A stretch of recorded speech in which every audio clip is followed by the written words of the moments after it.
really sad way to kick off our top stories, but a very necessary conversation to have this morning. So much has happened in Nigeria's Plateau state, and we are, of course, diving into the recent attacks that have bedeviled the state, the rising tide of attacks that has drawn the attention of government, security agencies, and community leaders into a united front. On this segment of the program, we will further unpack the implications of these renewed attacks, challenges, strategies, and alliances needed to tackle this violence head-on. Joining us this morning for the discussion is Reverend Pandam Yamsat, former President, Church of Christ in Nations. Good morning, Reverend. Thank you very much for joining us. Good morning.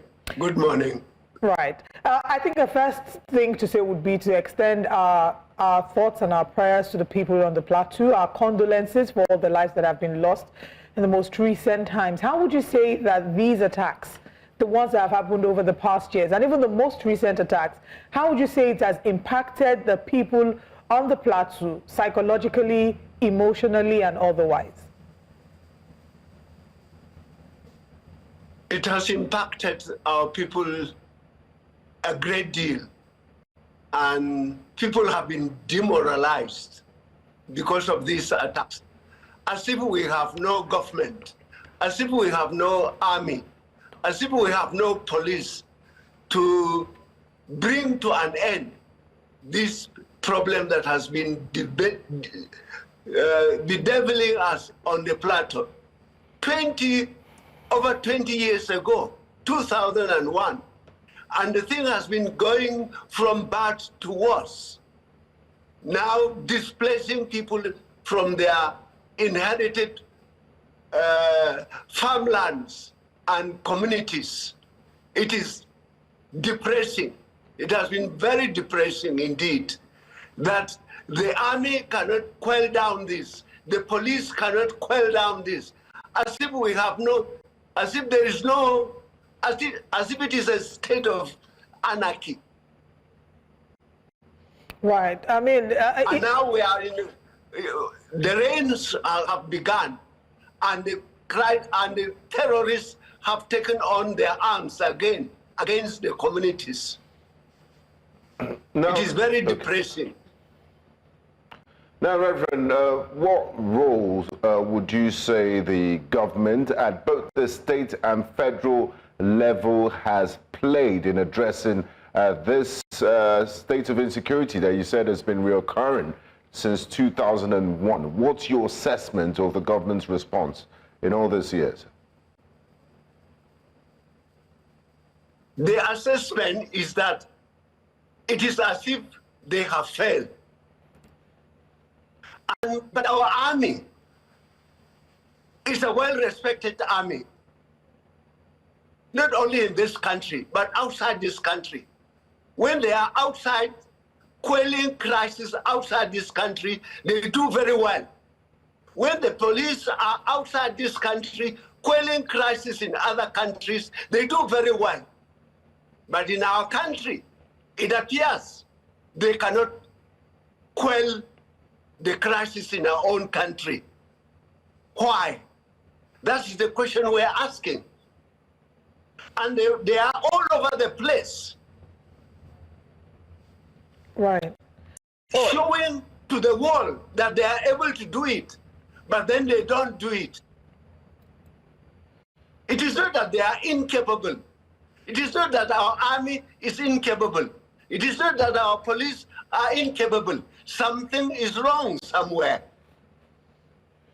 Well, Reverend, talking about something being wrong somewhere, the governor of Plateau State had earlier on last week identified these excessive killings to being a genocide. Do you share the same thoughts with him? Very well. It is that they are wanting to displace the indigenous people in the land so that they can take over. And it is very clear. Places where they have displaced them, they are there. The Fulanists are there, living in those areas, displacing the people. So it is that they want to displace the people, destroy the people so that they can take over the land. So the governor, our governor is right. by saying this is sheer genocide, which it appears the world is not ready to accept that word. But it is true. So if you agree with the governor that it's a genocide, what would you say would be the underlying reasons? Would you say it's colored by political reasons, religious reasons, or otherwise? All of the above. All right. Now, Reverend, you've often led community efforts to, deal with this insecurity and community-based response to this. Could you share some of the approaches and some of the results of this community-based initiatives to foster cohesion in the community and provide a sense of security? Could you share some of the things you do and some of the results also with us? During the long regime, an interdenominational council was formed, and we did a very good work in trying to reconcile, in trying to draw the religious communities together to see that what is being done is not in the interest of any religious body. And we did very well in making agreement in Bassa local government so that the communities can stay together irrespective of their religions. And it worked. They signed an agreement, but it appears that that agreement was not honored by these groups of people who are wanting to displace the original owners of the land. Right. Now that Mutfwang has come, he has now reinstituted that interreligious body. And we're about to start work. And while he's inaugurating it, this crisis in Bokkos has risen up. So it is as if some people somewhere are not interested in what the government on the Plateau is trying to do in order to quell down the crisis. All right. Reverend, from what you... We are glad that the president has risen up and committed himself to helping Governor Mutfwang in trying to see that the crisis in Bokkos comes to an end. But it looks as if... That's exactly what we're looking for, a situation where we can all finally see that the crisis in Bokkos comes to an end. As a leader, excuse me, as a leader, a person of faith, oftentimes you have to be the one to console members of your congregation, members of your faith, or individuals who unfortunately have lost loved ones during these attacks. Can you maybe share one or two instances or maybe personal stories that you may have regarding these attacks? Because sometimes these things all sound like news headlines to a number of people, such that there's a disconnect. They're not able to connect to some of the personal stories. We've done a report, but we want to hear from you, from your lens. Have you had any close-up encounters with people who have been affected by these attacks? Oh, we live daily with them, those who have been attacked. We live daily with them. I've gone to several of these communities to talk to them, to tell them about the Christian perspective of peace, and that it is mandatory on the Christians to live together irrespective of who belongs to which religion. And our teachings is very clear, and we tell our people very clearly that this country belongs to all of us, whether we are indigenous or we are not indigenous, because the Constitution allows everybody to settle wherever he feels comfortable. And Plateau has welcomed people from every part of this country, and we live together. But it appears that some people do not want it that way. But we're trying our best.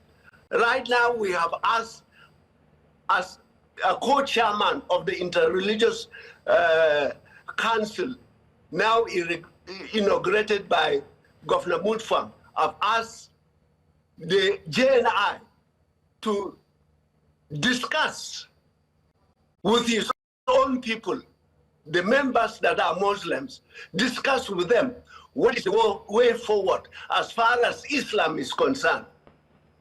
And I've asked the Khan Shaman on the other side to sit with the members of the council to discuss what is the way forward. We cannot continue with this kind of terrorism displacing our people. So we are meeting in the next 1 to 2 weeks to hear from both sides what they think as Muslims is the way forward, what they think as Christians is the way forward, so that we put an end to this menace disrupting our people. Now, Reverend, militarily speaking, looking at the security aspect of it, the hardware, and looking at the security architecture in the Plateau, do you think the government has adequate resources militarily to deal with this belligerents that are hell-bent on causing chaos before looking at the kinetic approach to the problem? Do they have the resources to deal with them militarily and security-wise? If they have the resources to quell down crisis outside this country, if Nigerian military have the resources to quell down crisis outside this country, there is no reason why they will not have the resources to quell down crisis within the country. Nigeria is a very rich country. Nigeria has the resources. So for the army to say they don't have the resources, the generality of the people cannot believe that. For the police to say they don't have the resources, the Nigerian community cannot believe that, because Nigeria is a very rich country. Nigeria has quality military people who can do, police who can do. So I think it is political will and will of the people who are in the army, some individuals who control, seem not to be doing what they are supposed to do. It's not that they don't have the resources. Nigeria can go anywhere in the world to buy the resources because we have the money. And we have the people who know what to do. Capable military people who can quell this problem. Capable police who can quell this problem. Intelligent. Nigeria is full of intelligent people. All right, Reverend. So it is not a matter of resources. It's a matter of willpower. Okay, Reverend, just to get a holistic view of this as we are getting set to wrap up this conversation, can you share with us what you think could be the major reason why Bokkos is most hit now? Many have said it's as a result of Bokkos having natural resources. Secondly, they've said that these assailants are not even from that area, that they come from outside of the country as much as possible across the border. What have you heard? And can you share this with us? I think I share that view. Bokkos is a very rich land. It's a very good farmland. It's a very good land for grazing, full of resources underground, right across to Bauchi. And it looks like people know that those resources they want to take over. But why will they want to take over? Why can't we share it together? We have not said they should not come. We have not said they should not be a part of the share of the problem. Why do they want to take the people off? Why can't we share? Right. Reverend, once again, our hearts really go out to the people of Bokkos. We can't imagine the pain and the trauma you've had to deal with as a people, and even on a personal level for you, how difficult it might sometimes be to reconcile your faith with all the suffering that the people have to experience. But we hope that in the midst of all this chaos, that you find moments of hope and solidarity, you know, amongst the people who are there, and that in the nearest, as soon as possible, we can put an end to the conversations about insecurity in Bokkos. Thank you so much for your time with us this morning. Thank you so much, Reverend. Thank you. Thank you.